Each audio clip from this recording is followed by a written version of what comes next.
What's up, guys? That winter shit.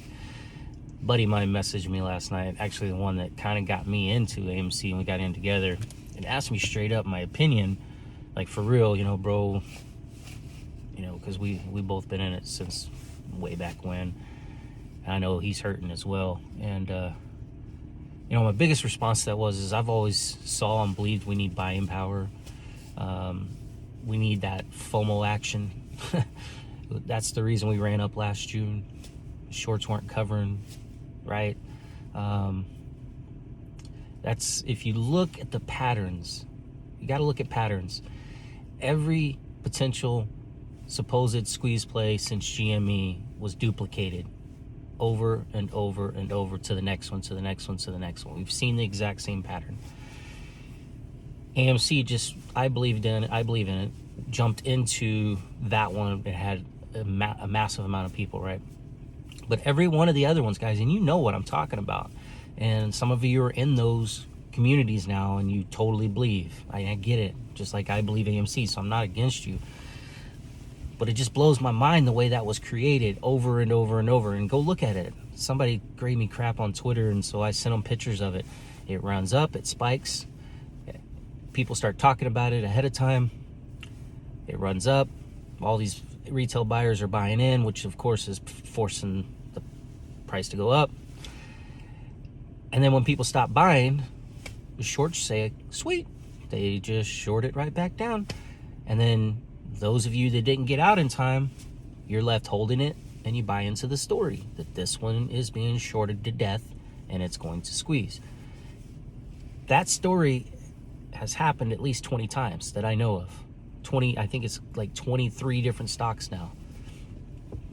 And that's where we talk about the mother of all short squeezes, which is what I really hope happens. Total destruction. Every one of these that they've been doing, but there's more than that. You guys ever look at the OTC? Do you guys know about the true zombie stocks? The ones that basically got put under Sears, Blockbuster. I mean, there's a Blockbuster stock. Company has one store somewhere. I mean, it doesn't even exist. They never covered their shorts on those. As far as I know, every one of those zombie stocks, what is there, 8,000 of them zombie stocks? They never covered those. Those just got plummeted to nothing, and somebody has them. And you'll see them fluctuate real high. They'll go up like 60% out of the blue, and then they disappear again. How is that possible, man? Have we ever really looked into that? What's up with those companies? Where is that? Did they cover those shorts? What's really happening there, right? Makes you wonder. So that's why I think the more and more I see it, in my honest opinion, like, one, I do believe we killed AMC's opportunity by not allowing them to issue any more shares under AMC. Issue real shares that causes real buying pressure. It's exactly what Elon Musk had done a couple times with Tesla. When you insert those real shares in there, they literally have to be bought, and they have to create buying pressure. But see, we took that away. Fine. Adam outsmarted that, came out with the ape share. He has the ability to do that with ape share. Well, if you notice now, I don't know how true it is, but on Ortex data, ape share really isn't shorted, supposedly, like AMC is. AMC is up over 20% shorted. Ape is what? 8%, whatever it was, 7.5, I don't know, I gotta go look again. It's not really shorted, and we know that he has 425 million of them that he could potentially sell. Unfortunately, like I told someone, I think he should have sold them, but he should have sold them back at $8 and $9. That would have made a huge impact. If he sells them now at $2 and $3, what the fuck, right? But if he did sell 30 million or 60 million or a bunch into it, would that kickstart and make that start running? Because that's the key, like real buying pressure. If we believe in synthetics and they're going to the dark pool, that's not buying pressure. That doesn't affect the market sales. When enough retail jumped in and people like crazy were swooping in and buying them up, because it took a while, right? So everybody started jumping to AMC, just like GME didn't blow up overnight. It took a long time to a point where there was enough buying pressure. Well, there was a catalyst. When they turned off the buy button, it fucking made retail panic. Like, what the hell just happened? So lots of people, even a lot of people that sold out of GME, jumped into AMC. A lot of people jumped into AMC. It was low enough, and the story was there. You had tubers pushing it like crazy and pumping it like crazy, and people kept buying and buying in and buying in and buying in. And then finally, you get that once that gamma ramp started hitting, right? There was, and if you remember, go back and look. Even Adam Aaron talked about it back then. Did you see it was like 1/3 of the market's options were AMC? How many people were buying options in it at that point in time? That's what did it too. There was so many people that had bought options all at once. And I don't even know if those actual people are still around. That's how Trey made his million. So how many out there took advantage of that and we don't even know about it, that knew how to do that? And that's what it caused it to go like that. Well, it ain't happening no more. We don't have the buying pressure. We don't have that kind of stuff. We haven't had that kind of stuff. Money was made. It went up. Options, boom, gone. And we're on to the next one. Now we got people really, really talking about GTI, right? But there was Mullen, and it goes on, list goes on. It's just like the same game over and over and over. Here's the thing. When you look at that, logically speaking, how do we get the buying pressure? How do we get more people willing to buy it? I mean, the price is the lowest it's been since it's back then. But yet, we're not buying it like we used to. What happened? I'm not. I can't even afford to, right? Who can with this economy? You know what I mean? Think about that. All that free money's gone. So everybody's tight, right? Or you don't want to put any more into it. My buddy's not putting any more into it either. He does. It's like, all right, it is what it is. I bought it and I'm hold it. Just hope that actually happens, right? Why should I put more money into it? This one's sounding promising over here. You know what I mean? Now, there's some true apes that are like dedicated, right? I get it, dedicated. I wish I could be dedicated and consistently put my money in, but I can't. I can't even put my money anywhere, hardly at all. I got $60 a month that I put into something. And hopefully here in about 3-4 more days, I'll get my 60 because it's auto pay. Buying pressure's gone. We got to hope for margin calls. You really think they're going to do margin calls? We've gone back and forth about that margin call crap, and that's one I don't believe in. I'm sorry. I don't know. I don't see how they're going to do margin calls, because if they do a margin call, it's going to set everything off. They know that. What we really need is, and what's his face? Who was it? Mark Cuban? Was it Mark Cuban? Or was it? No, it wasn't Mark Cuban. It was the other guy, the other rich dude from that Shark Tank. O'Leary stated that we need a massive catalyst. So we need something like the gay Plotkin when that thing was collapsing.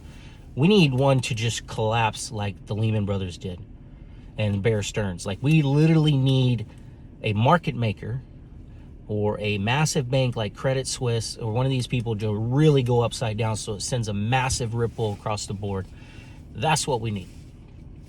If we can't get the buying pressure, if we can't get enough people in to gamma it, to start it running, because the shorts aren't going to cover. Think about that.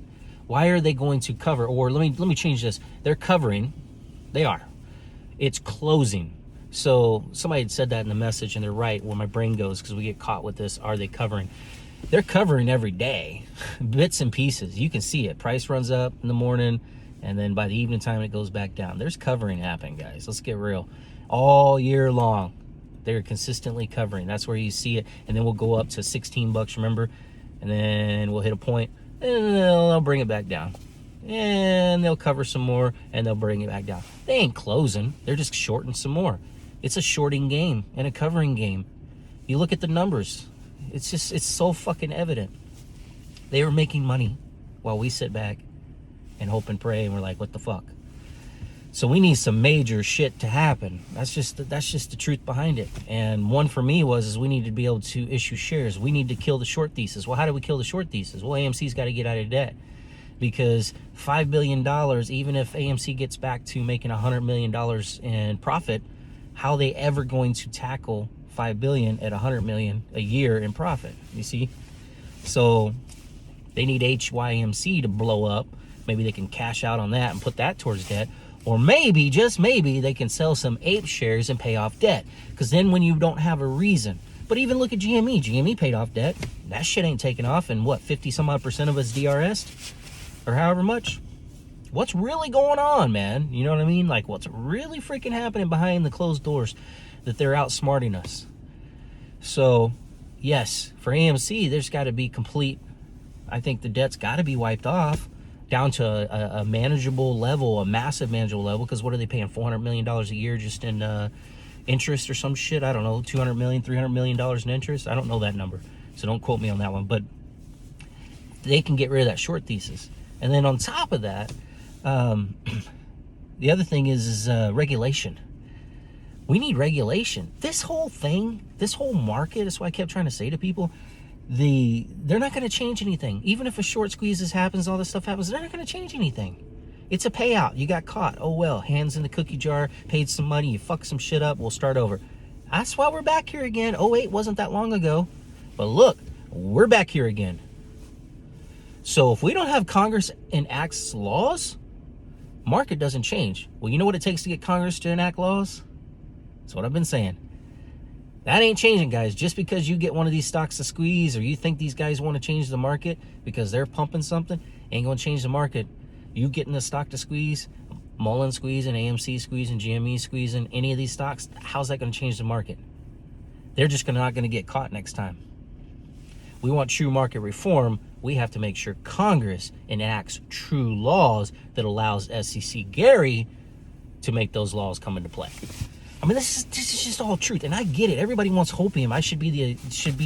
I'm the motivator. I was the motivator a lot too, but I'm also I'm the realist, and I see the frustrations, and I'm like, guys, we need buying power, so we need people. We need Congress to enact laws, so we need to go that direction. Everybody, not everybody, but a lot of people is against Adam Aaron raising equity through selling, which would have kickstarted, and it did every fucking time. That's why people fought against it, because they don't want it to happen, because they know what'll happen. You stick real shit into the market, it creates real buying pressure, but nope, there's a kill that idea. Adam Aaron's an idiot. Well, I hope Ape can run up enough, maybe even $4 or $5 a share, and then he can dump. At least he can he needs to knock out a big portion. Knocking out $1 billion of that debt ain't enough. So what did they do? They shorted Ape down to fucking nothing. So he can't. You see that? Ape is like the lifeline. It is the saving grace. But look at it. Logic, man. Logic. But people are so fucking wrapped up in the Hopian world of this spinning fucking hamster cage that they can't see the pieces. Yeah, when they come in the earnings call, I'm done with that. Oh yeah, they're gonna have a great earnings. Fuck yeah, okay, they have a great earnings. Didn't change shit every time we had a great earnings. Nothing happened. People need a reason to buy in, and it's so fucking cheap at $6 a share. You would think people would be buying in.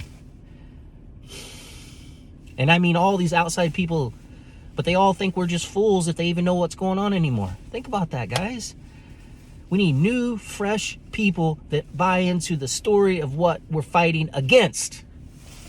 But no, what a fuck ever. I'm like, I ain't nothing I can do. I ain't gonna sell. I told you that. It's my mission. I'm gonna ride this shit out.